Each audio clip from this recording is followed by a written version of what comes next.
Martin Scorsese's mob epic The Irishman stars his old friend Robert De Niro and also marks the first collaboration between the veteran director and legendary actor Al Pacino. The movie also stars funny guy Joe Pesci, who worked with both Scorsese and De Niro in Raging Bull, Goodfellas and Casino. Aside from a role in the film Love Ranch in 2010 and a cameo in the De Niro-directed The Good Shepherd, Pesci has not starred in a film since 1998's Lethal Weapon 4. The actor has been pretty much retired, and he stayed away from the limelight to enjoy his personal life and the golf course, where he is regularly photographed having a few swings. Fans have been very excited to see Pesci in a film again after all these years, and for it to be a gangster film with his old friends Martin Scorsese and Robert De Niro no less, is terrific news. Pesci is playing the mob boss Russell Bufalino, who in the film sends the hitman Frank Sheeran, played by Robert De Niro, to work with Teamsters union leader Jimmy Hoffa, played by Al Pacino. Pesci's portrayal as the mobster has been lauded with praise for his menacing demeanor and the quiet power he emits. The role is a far cry from the likes of the actor's parts in Goodfellas and Casino, where he plays volatile and profanity-fueled thugs. I covered Pesci's retirement in a previous video, but what I wanted to talk about today was about the reason why Joe Pesci turned down his role in The Irishman originally. For those who don't know, Joe Pesci was always attached to star in The Irishman ever since the project was first announced by Robert De Niro in 2007. He was part of a script reading that the main cast took part in around 2016, and it never seemed a possibility that the actor would not star in the film, unless of course, he died before they got around to making it. But that didn't happen, and when Scorsese and De Niro were finally able to make the movie, when they finally had the money to make the film possible, all of a sudden it was reported that Joe Pesci had pulled out of the film. It was shocking news to fans who had been following the development of The Irishman, and it would be a huge blow to have a gangster movie that starred all these great actors, these real-life friends, and for the film not to have Pesci in it. For those who have seen The Irishman, they will know that Pesci is incredible in the film, and he showed why Scorsese and De Niro chased him with such intent. In fact, it was reported that they asked him over 50 times to be in the film, and he turned them down every time. It was a few months later when fans were able to breathe again, as reports came in that Pesci had been worn down by De Niro's persistence and finally accepted the role. De Niro has spoken about getting Pesci to do the film, talking about how he told his good friend that this might be the last thing they could ever do together, and who knows if there would be anything after this. Martin Scorsese has never denied that Pesci turned down the film 50 times. In fact, he has even joked about the fact that even when Pesci was actually on set filming the movie, he still didn't want to be in it.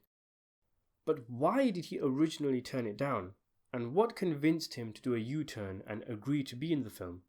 Fans have speculated over this, some suggesting that they kept on throwing money at Pesci until he agreed to be in it, others suggesting that perhaps Pesci was unhappy with playing a role that didn't have as much screen time as his co-star and friend Robert De Niro.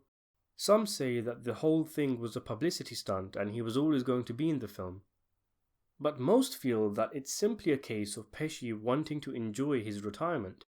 He has said that he doesn't want to star in movies these days, and this of course is part of the reason why he must have turned down The Irishman. But Martin Scorsese revealed some information recently that gave a lot more detail on why Pesci turned down the role and what eventually convinced him to take it on. Scorsese was speaking on the Jimmy Kimmel show, where he spoke in depth about The Irishman, getting the film made, the de-aging CGI, and working with the likes of Al Pacino for the first time. Scorsese said that Pesci had become reticent about making The Irishman. He said that, in spite of De Niro telling him that he would be in it, and that they had gotten Al Pacino signed on to the film, Pesci had reservations because it was a case of going back into a world they had already explored. Scorsese said, "Yeah, but again it's a gangster thing and we've done it before." Scorsese said that they tried to tell him that this one is different, that this movie is unlike the gangster films of the past that they made together, but Pesci was unconvinced.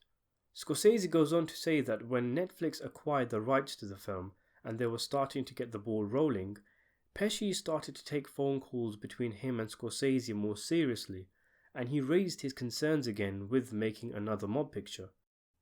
Scorsese says he said to Pesci, "You haven't read it yet, and believe me, when you read it, then we can discuss it further." This was of course problematic because Pesci doesn't like to read scripts, and he doesn't like to rehearse, and he didn't want to read the Irishman script, which meant that he didn't know just how different both the film and his role in the film was compared to Goodfellas and Casino. Scorsese also said that where they were with Stephen Zelane's script, there was a case of the individual characters' voices not being apparent yet, and this threw Pesci off. Scorsese said that with Pesci, he has to become that role, but it has to come from the inside. Brandt is a wonderful writer, and he's an investigative reporter too, so there is that essence, a feeling of somebody from the outside telling a story. It's got to come from the inside, and he has to find his truth, the street truth of that. He then says that he told Pesci that he has to read the script, but Pesci refused and said he doesn't want to, adding that Scorsese was going to change all the lines anyway. Scorsese said he was willing to listen to Pesci, and this was the man who came up with the funny house scene in Goodfellas, and so the duo, alongside Charles Brandt, Stephen Zelane and Robert De Niro, worked on the script and the characters. And Scorsese said the essence of Joe Pesci's Russell Buffalino was born during a rehearsal for the truck repair scene, the first time his and Robert De Niro's characters meet in The Irishman. Scorsese said, "We had changed the dialogue 4 or 5 times for that scene, and somehow, I don't know how it happened, but we were in rehearsal with an actual truck, and somehow he's working out the motor. De Niro comes back and he goes, 'Thanks a lot,' and shakes his hand. And he says, 'What's your name?' And De Niro says, 'Frank Sheeran.' And he goes quiet. And Bob goes, 'What's yours?' And Joe just looks at him and says, 'Where are you from?' And that was the character. He had the authority. He knew that he was a man who was very powerful. Scorsese goes on to praise how natural Pesci was in his role as Russell Buffalino. So there you have it. According to Scorsese himself, it was the fact that he, Pesci and De Niro had already done gangster films before, which had caused Pesci to not want to do The Irishman. And it was only when he saw that the role was a lot different that he accepted the role. And Pesci himself also commented on this in another interview with Empire magazine, which I covered on my channel, where he says Scorsese convinced him that his character was a lot different and that he held a quiet power. This is quite interesting really, because if there are people who are actually disappointed in Pesci's part in The Irishman because he was so different, because he hardly swore and didn't scream and shout like he did in Goodfellas, and they wanted him to play a part like he did in that film, then it's worth mentioning that if he was offered a role like that in The Irishman, he might have never accepted it, and we would never have seen the long-awaited reunion of De Niro, Pesci and Scorsese. Thanks for watching.